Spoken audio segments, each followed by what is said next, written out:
கர்த்தர் நல்லவர், தேர்ந்தெடுப்பாராக. இந்த நாளிலும் கர்த்தருடைய வார்த்தைக்கு நேராய் நம்முடைய இருதயத்தை சிந்தையை திருப்பவும். கர்த்தர் நம்மோடு கூட பேச ஆவலாக இருக்கிறார். அல்லேலூயா. இதனால் கர்த்தர் கொடுக்கிற ஆலோசனை, நம்பிக்கையை கொடுக்கும் சிலுவை நம்பு. அல்லேலூயா. சிலுவை எனக்கு நம்பிக்கையை கொடுக்கிறதா இருக்கிறது. எத்தனை பேர் ஆமென் சொல்கிறீங்க? சிலுவை நம்பிக்கையின் அடையாளம், அது ஒரு வெற்றியின் அடையாளம். என் வாழ்க்கையில் அது ஒரு ஆசீர்வாதத்தின் அடையாளம். ஆமென். என் வாழ்க்கையில் நம்பிக்கையற்றவனாய் என்ன செய்ய போகிறேன், ஏது செய்ய போகிறேன் என்பதை அறியாதவனாய் நான் சுற்றி திரிந்த நாட்களிலே இந்த சிலுவை எனக்கு ஒரு நம்பிக்கை என்ன செய்கிறது? உனக்காக நான் என்ன செய்கிறேன்? மரித்திருக்கிறேன், உன்னோடு கூட நான் என்ன செய்கிறேன்? இருக்கிறேன் என்று எனக்கு தோள் கொடுத்தது, என்னோடு கூட இருந்தது இந்த இயேசு கிறிஸ்துவுடைய சிலுவையின் அன்பு தான். அல்லேலூயா. எனக்காக ஒருவர் மரித்தார்னு அந்த வார்த்தையை கேட்கும்போதே எனக்குள்ள ஒரு தைரியம் வருது. ஆமென். எனக்காக ஒருத்தர் ஜீவனையை கொடுத்திருக்கிறார். அவர் மரித்தவராகவே இல்லை, என்னோடு கூட இப்போ ஜீவனோடு கூட வேறு என்ன செய்கிறார்? இருக்கிறார். அல்லேலூயா. நல்ல தெய்வம் நம்மோடு கூட இருக்கிறார். இந்த விசுவாசத்தை நம்ம இருதயத்தில் ஆழ பதித்து கொள்வோம். நம்ம எடுத்து வாசிக்கலாம். எபேசியர் புத்தகம் 3ஆம் அதிகாரம் 12ஆம் வசனம். அவரை பற்றும் விசுவாசத்தால், அவரை பற்றும் விசுவாசத்தால் அவருக்குள் நமக்கு தைரியமும், அவருக்குள் நமக்கு தைரியமும், திட நம்பிக்கையோடே தேவனிடத்தில் சேரும் ஸ்லாக்கியமும், தேவனிடத்தில் சேரும் ஸ்லாக்கியமும் உண்டாயிருக்கிறது. ஆமென் சொல்வோமா? வசனத்தை நல்லா கருத்தாக வாசித்தீங்கன்னா அப்படியே அழகாக புரியும். அவரை பற்றும் விசுவாசத்தினால, யார? இயேசு கிறிஸ்துவை பற்றும் விசுவாசத்தால் அவருக்குள் நமக்கு தைரியமும், அப்புறம் என்ன இருக்கா? திட நம்பிக்கையோட தேவனிடத்தில் சேரும் ஸ்லாக்கியம் உண்டாயிருக்கிறது. அல்லேலூயா. எனக்கு ஒரு நம்பிக்கை உண்டு, நான் தேவனிடத்திலே போகிறதற்கு அவர் என்னை தெரிந்தெடுத்திருக்கிறார். நான் தேவனை தரிசிப்பதற்கு அவர் என்னை முன்குறித்திருக்கிறார். நான் கர்த்தரிடத்திலே எல்லா நன்மைகளையும் பெற்றுக்கொள்வதற்கு, எல்லா ஆசீர்வாதங்களையும் பெற்றுக்கொள்வதற்கு அவர் என்னை தெரிந்தெடுத்து அவர் பிள்ளையாய் வைத்திருக்கிறார். அல்லேலூயா. ஆகவே நான் கேட்டால் அப்பா கொடுப்பார். ஆமென். இந்த நம்பிக்கை உங்களுக்கு இருக்குதா? நான் கேட்டால் அப்பா கொடுப்பார். நான் கேட்டால் ஆண்டவர் எனக்கு நிச்சயம் அது வாய்க்க செய்கிறவராக இருக்கிறார். ஏன்னா நான் அவருடைய பிள்ளை. ஆமென். தகப்பனுடைய இருதயம் என்ன தெரியுமா? பிள்ளை கேட்குற வரைக்கும் என்ன செய்யாது, அதை குறித்து யோசிக்காது. ஆனால் கேட்டுட்டான்னு வச்சுக்கிங்களேன், கொஞ்சம் முரண்டு பிடிக்கும். ஆனால் அவனுக்கு எப்போ கொடுக்கணுன்றது என்ன செய்யும்? அது யோசிக்க ஆரம்பிச்சிடும். அல்லேலூயா. நம்முடைய ஆண்டவர் நல்ல தகப்பன் வேறு ஆண்டவர் சொல்லி வச்சிருக்கிறார். அப்போ அவர் சொல்கிறாரு, நான் நீங்கள் கேட்குறத என்ன செய்வேன்? கொடுப்பேன். ஆனால் என்னுடைய சித்தத்தின்படி தான் என்ன செய்கிறேன்? அதை கொடுக்கிறவராக இருக்கிறேன். அல்லேலூயா. கர்த்தர் நல்லவர். இங்கே வசனம் அழகா, அவரை பற்றும் விசுவாசத்தில் நீங்கள் ஆண்டவரை பற்றி இருப்பீங்கள் என்று சொன்னார், இயேசு கிறிஸ்துவை சார்ந்து இருப்பீர்கள் என்று சொன்னார், ஓ பரம தேவனை உங்கள் இருதயத்தில் ஆழமாக நீங்கள் அவரை விசுவாசிப்பீங்கள் என்று சொன்னார். அவர் சொல்கிறார், திட நம்பிக்கையை உனக்கு நான் கொடுக்குறேன். எங்கன்னா நீ என்கிட்ட எப்போனாலும் வந்து என்ன செய்யலாம்? என்னோடு கூட உறவாடலாம், என்னோடு கூட பேசலாம். அல்லேலூயா. அவரோடு கூட நம்ம உறவாட முடியும் அப்படின்னா இந்த உலகமே அவருக்குள்ளே தாங்க இருக்குது. எல்லாம் நமக்கு என்ன செய்யும்? வேண்டியது கிடைக்கும். அல்லேலூயா. அவரை நம்ம உண்மையாக நோக்கி பார்த்தா மட்டும் போதும். ஆமென். ஆண்டவர் சொல்கிற எல்லா கட்டளையும் ரொம்ப எளிது. என்னை உண்மையாக நோக்கி கூப்பிடு. உண்மையுள்ள மனுஷன் பரிபூர்ண ஆசீர்வாதங்களை, ஆமாம், உள்ளத்தில் இருதயத்தில் உண்மை இருக்க விரும்புகிறீர். தாவீது சொல்கிறார். ஆமென். என் கண்களில் மேட்டிமையாய் நடந்தால் என்னை அடிக்கிற தேவனாக இருக்கிறேன். அல்லேலூயா. கவனிங்க, ஆண்டவர் கேட்குறதெல்லாம் மனத்தாழ்மை, உண்மை, ஆண்டவருக்கு பிரியமாக இருக்கிற வாழ்க்கை, பரிசுத்தம், அவ்வளவுதான். சாதாரணமான காரியங்கள் தான். ஆனால் இதை நம்ம ஃபாலோ பண்ணுறதுல என்ன செய்கிறோம்? கொஞ்சம் தவறுறதுனால தான் சில பல ஆசீர்வாதங்கள் என்ன செய்கிறோம்? ஆமாம், அப்படியே அனாமத்தாக விட்டு போகிற மாதிரி இருக்குது. கர்த்தர் நல்லவர். இன்னொரு வசனத்தை வாசிக்கலாம். அவர் எந்த இடத்துல நமக்கு நம்பிக்கையை கொடுக்கிறார் அப்படின்னா 2 தெசலோனிக்கேயர் 2ஆம் அதிகாரம் 15, 16, 17ஆம் வசனத்தில், ஆகையால் சகோதரரே நீங்கள் நிலை கொண்டு வார்த்தையினாலாவது நிருபத்தினாலாவது நாங்கள் உங்களுக்கு உபதேசித்த முறைமைகளை கைக்கொள்ளுங்கள். நம்முடைய கர்த்தராகிய இயேசு கிறிஸ்துவும் நம்மிடத்தில் அன்பு கூர்ந்து நித்திய ஆறுதலையும் நல் நம்பிக்கையையும் கிருபையாய் நமக்கு கொடுத்திருக்கிற நம்முடைய பிதாவாகிய தேவனும் உங்கள் இருதயங்களை தேற்றி எல்லா நல் வசனத்திலும் நற்கிரியையிலும் உங்களை ஸ்திரப்படுத்துவாராக. அல்லேலூயா, அல்லேலூயா. ஆண்டவர் நம்மோடு கூட தெளிவாக பேசுகிறத நம்ம கவனிக்கிறோம். ஆண்டவர் இங்கே சொல்கிறாரு, இதில் அவர் சொல்ல வர சாராம்சம் வசனம் என்னன்னா, வார்த்தையினால் உன்னை என்ன செய்வார்? அவர் தேற்றுகிறவராக இருக்கிறார். அல்லேலூயா. ஆகையால் சகோதரி, நீங்கள் என்ன செய்யுங்க? நிலை கொண்டு என்ன செய்யுங்க? வார்த்தையிலாவது நிருபத்தினாலாவது நாங்கள் உங்களுக்கு உபதேசித்த முறைமைகளை என்ன செய்யுங்க? கை கொள்ளுங்க. அல்லேலூயா. ஆண்டவர் சொல்கிறாரு, இப்படி உபதேசிக்கிறேன்ல, இந்த வார்த்தையை கொண்டு தான் நான் உங்களை கட்டுகிறேன் அப்படின்றார். அல்லேலூயா. இந்த வசனம் தான் நம்ம என்ன செய்கிறது? அவருக்குள்ள திட நம்பிக்கையாக இருக்க செய்கிறதா இருக்கிறது. நம்முடைய கர்த்தராகிய இயேசு கிறிஸ்துவும் நம்மில் அன்பு கூர்ந்து நித்திய ஆறுதலை நம்பிக்கையோடும் கிருபையாய் நமக்கு கொடுத்திருக்கிற நம்முடைய பிதாவாகிய தேவனுக்கும் உங்கள் இருதயங்களில் தேற்றி எல்லா நல்ல வசனத்திலும் நற்கிரியிலும் உங்களை ஸ்திரப்படுத்துவாராக. அல்லேலூயா. என் தேவன் உங்களை ஸ்திரப்படுத்துவார் அப்படின்னா அந்த ஸ்திரம் எங்கேருந்து தான் வரும்? இந்த வசனத்திலேருந்து தான் வரும். அல்லேலூயா. இந்த வசனம் தான் உங்கள் வாழ்க்கையை கட்டும். இந்த வசனம் தான் உங்களை எழுப்பும். இந்த வசனம் தான் உங்களை கீழிருந்து மேலே கொண்டு வரும். இந்த வசனம் தான் உங்களுடைய பிரச்சனைகளை மாற்றும். இந்த வார்த்தை தான் உங்களுடைய கட்டுகளை உடைக்கும்.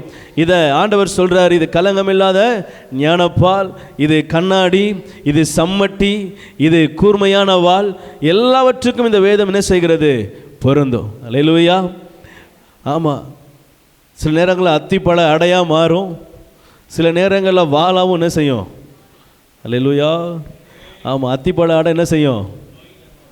குணமாக்கும். ஆனால் வாள் என்ன செய்யும்? பதம் பார்க்கும், சந்து சந்தா என்ன செய்யும்? அல்லேலூயா. ஆமாம், தினந்தோறும் ஆண்டவருடைய சமூகத்தில் ஆண்டவருடைய வார்த்தைகள் என்ன செய்யணும்? நம்மளை திடப்படுத்தி கொள்ளணும். அல்லேலூயா. என்னிடத்துல ஏதாவது ஒரு தவறு இருக்குமானா வார்த்தை என்னை சுட்டி காட்டும். நீ இதில் ஆமாம் கொஞ்சம் தள்ளி போகிற, இல்லை நீ சரியாக கடைபிடிக்காமல் போகிற, என்ன செய்? வார்த்தைக்கு நேராக திரும்பு. ஆமென். நம்பிக்கையுடைய அரணுக்கு என்ன செய்யுங்க? எங்கே திரும்பணும்? அரண் எது? உங்கள் வசனம்தான் கோட்டை. அல்லேலூயா. இதுக்குள்ளே வசனத்துக்குள்ளே உங்களை நீங்கள் மறைச்சிக்கிட்டீங்க அப்படின்னா அதை தாண்டி எதுவும் வந்து உங்களை என்ன செய்ய முடியாது? தாக்க முடியாது. அல்லேலூயா. ஆண்டவர் சொல்ற, அழிவுக்கு தப்பு வைக்கும்படி என்ன செய்வேன்? வார்த்தையை அனுப்புவேன். வேதம் சொல்லுகிறது, மகா தீவிரமாக உடைய வார்த்தை சொல்லுகிறதா. கர்த்தருடைய சத்தம் காதேஸ் வனாந்தரத்தை வனாந்தரத்தை அதிர பண்ணும். நம்ம யோசிக்கிற, நீங்கள் யோசிக்கிற நிலநடுக்கம்லாம் சாதாரணமாக இருக்கும். அதிர பண்ணும் அப்படின்னா இந்த இப்படி பண்ணும்போது இதில் இருக்க எல்லாம் அதிர்ந்து பாருங்கள். அந்த மாதிரி என்ன செய்யும்? ஆமாம், இப்போ எனக்கு தண்ணி இருந்துச்சுன்னா என்ன செஞ்சிடும்? கொட்டி உடஞ்சி என்னென்னமோ வேணால் நடக்கலாம்.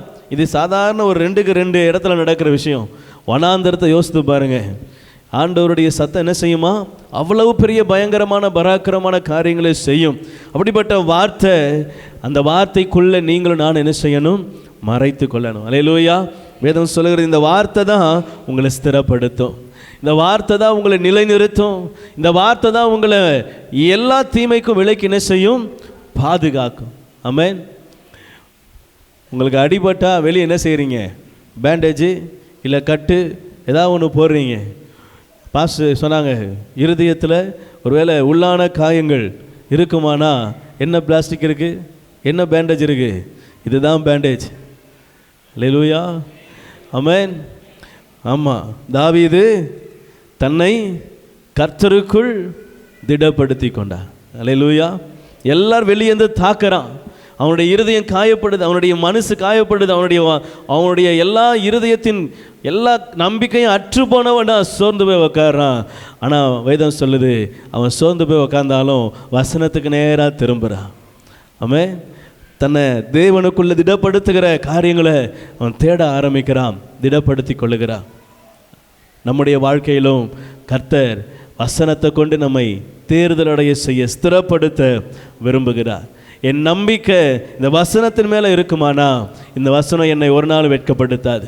இந்த வசனம் எனக்கு பொய் சொல்லாது. ஆமென். வார்த்தை ஒரு நாள் என்ன செய்யாது? ஆமென். ஒரு மனுஷன் நேருக்கு நேர் பார்த்து பேசுகிறான் அப்படின்னா அதில் 10 வார்த்தையில் 8 வார்த்தை பொய்யா இருக்கும், 4 வார்த்தை 3 வார்த்தை தான் என்ன செய்யும், உண்மையாக இருக்கும். ஆனால் என் தேவன் என்னை பார்த்து பேசுவார் என்று சொன்னால் அவர் 1000 வார்த்தை பேசினா அந்த 1000 வார்த்தை உண்மையாக இருக்கும். அந்த 1000 வார்த்தைக்கு மேலே ஒரு நன்மையான காரியம் எனக்கூட இருக்கும். அல்லேலூயா. ஆமென். அதனால தான் ஆண்டவர் சொல்கிறார், நாசியிலே சுவாசமுள்ள மனிதனை நம்புவதை பார்க்கிலும் கர்த்தர் பேரில் பற்றுதலாக இருப்பதே. அல்லேலூயா. அவன் மேலே நம்பிக்கை வச்சு 1000 வார்த்தை பேசுறதை விட கர்த்தர் சமூகத்தில் வந்து அமைதியாக உட்காருங்களேன், அதுவே மேலானது. அதில் ஒரு பெரிய ஆசீர்வாதம் இருக்குது. நீங்கள் 1000 வார்த்தை அங்கே கொட்டுறதுனால ஒரு பிரயோஜனமும், ஆமாம், அந்த 1000 வார்த்தை 10,000 வார்த்தையாக 4 பேர்ட்ட என்ன செய்யும், சுத்தம். ஆனால் ஆண்டவர்கிட்ட வந்து சொல்லுங்களேன், உங்களுடைய பிரைவேசியை அவர் அவ்வளோ அழகாக பாதுகாப்பார். அல்லேலூயா. உங்களை குறித்து ஒரு நாள் என்ன செய்ய மாட்டார், மற்ற இடத்துல தூற்ற மாட்டார். அல்லேலூயா. உங்களை குறித்து அவர் ரொம்பவும் பரிதாபப்படுகிறவராய், உங்களுக்காக பரிதபிக்கிறவராய், உங்களுக்காக பரிந்து பேசுகிறவராய் அவர் உங்கள் கூட ஒரு துணையாளராக இருப்பார். அல்லேலூயா. ஆகவே வசனத்தோடு கூட என்ன செய்யுங்க, உங்களை நீங்கள் கனெக்ட் பண்ணிக்கோங்க. வார்த்தையோடு கூட உங்களுடைய இருதயம் கனெக்டாக இருக்கட்டும். உங்கள் இருதயம் பைபிளோட வேத வசனத்தோட கனெக்டாக இருக்குன்னா வசனம் சொல்லுது, நீங்கள் ஸ்திரமாக இருப்பீங்க, நீங்கள் உறுதியாக இருப்பீங்க. அல்லேலூயா. உங்கள் இருதயங்களை தேற்றி எல்லா நல்வசனத்திலும் கிரியையிலும் நற்கிரியையிலும் உங்களை அவர் ஸ்திரப்படுத்துவாராக. வசனம் நம்ம என்ன செய்கிறது, நற்கிரியைக்கு நேராக நடத்துகிறது, ஸ்திரப்படுத்துகிறது, ஆசீர்வதிக்கிறதா இருக்கிறது. இந்த சிலுவை அன்பு எனக்கு என்ன செய்கிறதுனா வசனத்துக்கு நேராக என்னை நடத்த விரும்புது. என் நம்பிக்கையை வசனத்திலிருந்து என்னை வளர்க்க விரும்புகிறது. அல்லேலூயா. ஆமென். இந்த வேதத்திலிருந்து தானே சிலுவை குறித்து நம்ம அறிந்து கொள்கிறோம். இந்த வேதத்திலிருந்து தானே சிலுவை குறித்த அவர் என்னென்ன பாடுகள் பட்டாலும் அது அறிந்து கொள்கிறோம். இந்த வசனத்திலிருந்து தான் அறிந்து கொள்கிறோம். அந்த வசனம் தான் நம்ம என்ன செய்யுது, திருப்பியும் அவருடைய ஆசீர்வாதமான காரியங்களுக்கு நேராக நடத்துறதுக்கு என்ன செய்யுது, வழிகாட்டுது. ஆண்டவருடைய சிலுவை மரண பாடுகளும் இதில் தான் சொல்லப்பட்டிருக்கிறது. அந்த சிலுவை மரணத்தினால் வருகிற ஆசீர்வாதமும் இந்த வேதத்தில் தான் சொல்லப்பட்டு இருக்கிறது. அல்லேலூயா. இதற்கு செவி கொடுப்போமானால், இதை நாம் தினந்தோறும் தரிசிப்போமானால் உங்கள் முகங்கள் ஃபேஷியல் பண்ண மாதிரி மாறிடும். அல்லேலூயா. ஆண்டவரையே பார்த்துட்டு இருந்துட்டு மோசே கீழே இறங்கினாராம். அவர் முகத்தை ஒருத்தர் என்ன செய்ய முடியலையா? ஆமாம். அல்லேலூயா. அல்லேலூயா. யாரெல்லாம் ஃபேஷியல் பண்ண விரும்புகிறீங்க? அதிகாலை 5 மணிக்கு எழுந்து அண்ணாந்து பாருங்கள், ஆண்டவர் ஃபேஷியல் பண்ணுவார். அல்லேலூயா. ஆமாம். அவரை விட யாராவது பண்ண முடியுமா? ஆமாம். அவரை பார்த்தாலே போதும். அல்லேலூயா. உங்கள் மனம் மகிழ்ந்திருந்தால் உங்கள் முகம் மகிழ்ந்திருக்கும். ஆமென். மனம் எப்போ மகிழ்ந்திருக்கும்?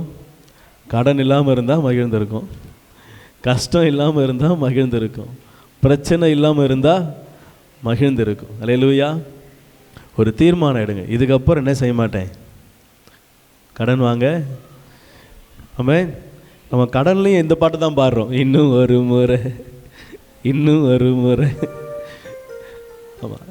இப்பயும் அந்த பாட்டு தான் என்ன செய்கிறோம், இனி என்ன செய்யக்கூடாது, வாங்கவே.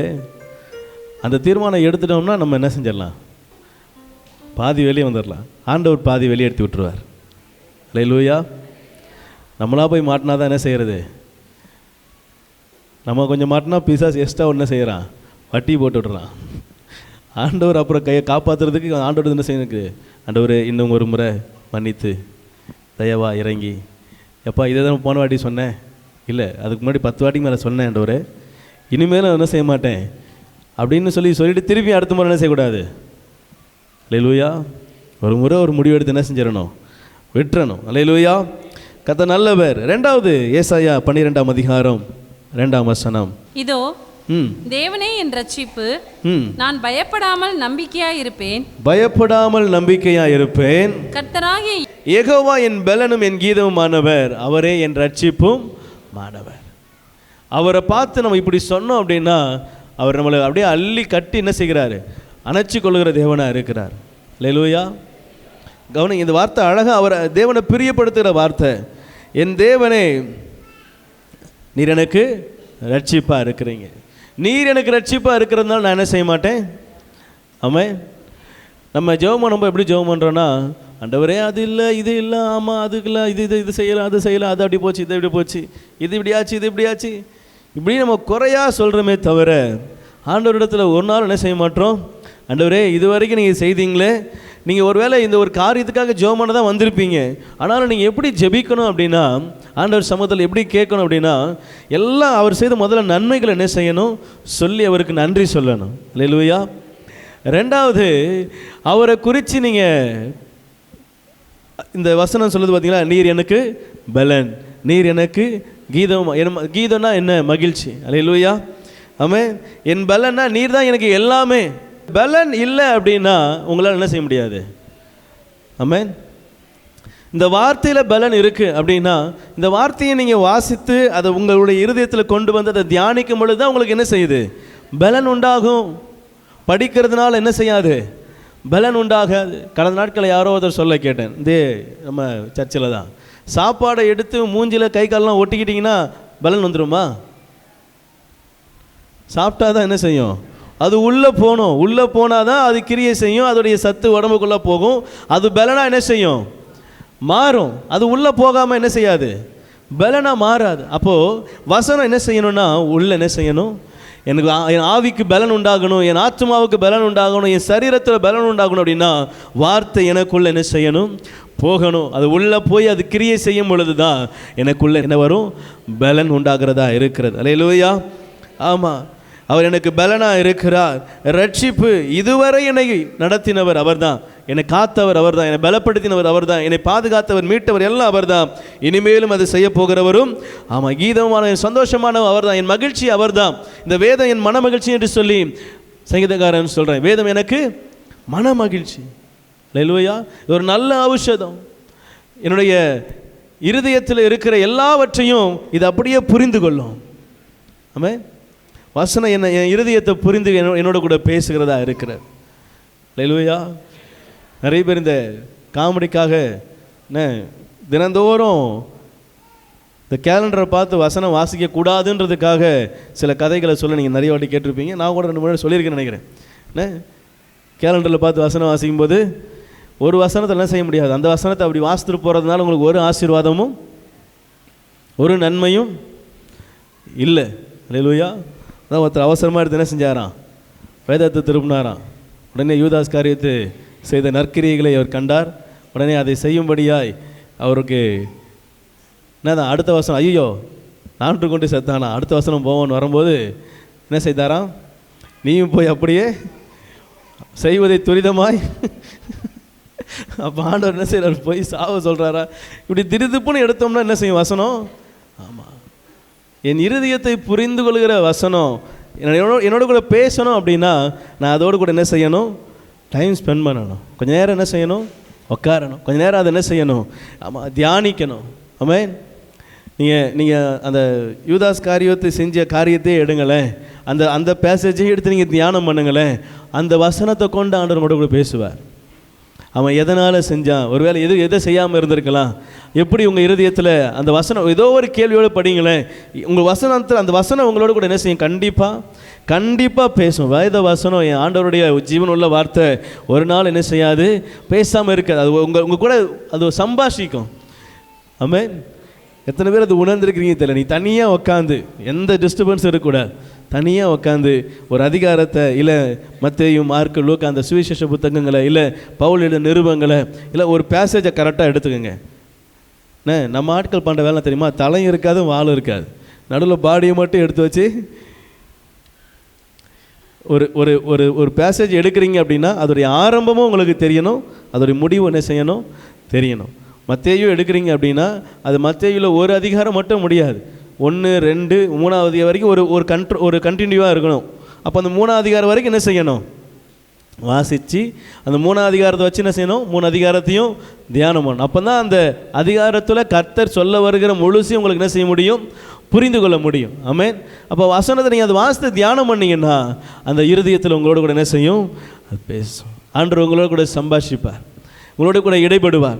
என்ன செய்யணும், ஏன் இப்படி, ஏன் இது நடந்துச்சு, அப்போ நான் என்ன செய்யக்கூடாது, நான் என்ன செய்யணும், எங்கே நிற்கணும், எதை செய்யணும், எந்த வார்த்தையை பேசணும், இது எல்லாவற்றையும் என்ன செய்யும், என்னோடு கூடாது இடைப்படுகிறதா இருக்கிறது. அல்லேலூயா. வசனம் தான் என் நம்பிக்கை. ஆமென். இந்த வசனத்தின் மூலமாக தான் ஆண்டவர் என்னை நம்பிக்கை ஊட்டுகிறவராக இருக்கிறார். இந்த வசனத்தை வச்சு தான் என்னை தேற்றுகிறவராக இருக்கிறார். இந்த வார்த்தையை வச்சு தான் என்னை எழுப்புகிறவராக இருக்கிறார். இந்த வார்த்தை தான் என்னை நித்தியத்துக்கும் கொண்டு செல்கிறதா இருக்கிறது. ஆமென். முடிவு பரியந்தம் இந்த வசனம் தான். அல்லேலூயா. பரலோகத்துக்கு போனால் அங்கேயும் வேதம் என்ன செய்யும், இருக்கும். ஆமென். ஆண்டவர் இந்த பூமியிலே இது ஒழியாதுன்றாரு, அங்கே இல்லாமல் இருக்குமா? அங்கே நிச்சயம் என்ன செய்யும், வசனம் துணிச்சு கொண்டே இருக்கும். பரலோகம் முழுசும் என்ன செய்யும், வார்த்தை துணிக்கும், கீத வாத்தியங்கள் துணிக்கும், பாடல் ஆராதனை துணிக்கும், ஆராதனை என்ன செய்யும் நடக்கும், பரிசுத்தர் பரிசுத்தன் ஒரு பக்கம் துதிக்கும். எல்லா இடங்களிலும் என்ன செய்யும், வேதத்தில் இருக்கிற எல்லா சாராம்சமும் அங்கே என்ன செய்யலாம், நம்ம லைவாக கேட்கலாம். ஆனால் இங்கே நீங்கள் வேதத்தை பார்த்தா தான் என்ன செய்ய முடியும், அது உங்களோடு கூட என்ன செய்யும், பேசும். அல்லேலூயா. அல்லேலூயா. சிலுவையின் நம்பிக்கை என்னன்னா, நீங்கள் வேதத்தை, நீங்கள் அந்த வசனத்தை உங்களுக்குள்ளே வச்சிருக்கணும், ஏற்றுக்கொள்ளணும், அதை உங்களுக்குள்ளே பதிக்கணுன்றது தான் சிலுவையுடைய நோக்கமே. ஆமென். ஒருவன் எனக்குள்ளே இருந்தால் நான் அவனுக்குள்ளே என்ன செய்வேன், நிலைத்திருப்பேன்னு சொல்கிறார். ஒருவன் எனக்குள்ளே எப்படி நினைக்கிறது, வசனம் ஒருத்தனுக்குள்ளே இருந்தால் நான் அவனுக்குள்ளே இருக்கிறேன் அப்படின்றார். ஆமென். இந்த வேத வசனம் உங்களுக்குள்ளே இருந்தால் அவர் உங்களுக்குள்ளே இருக்கிறார். அவர் உங்களுக்குள்ளே இருந்தார்னா நீங்கள் அவருக்குள்ளே என்ன செய்வீங்க, நிலைத்திருப்பீங்க. எல்லா ஆசீர்வாதத்துக்கும் பங்குள்ளவர்களாக இருப்பீங்க. ஆமென்.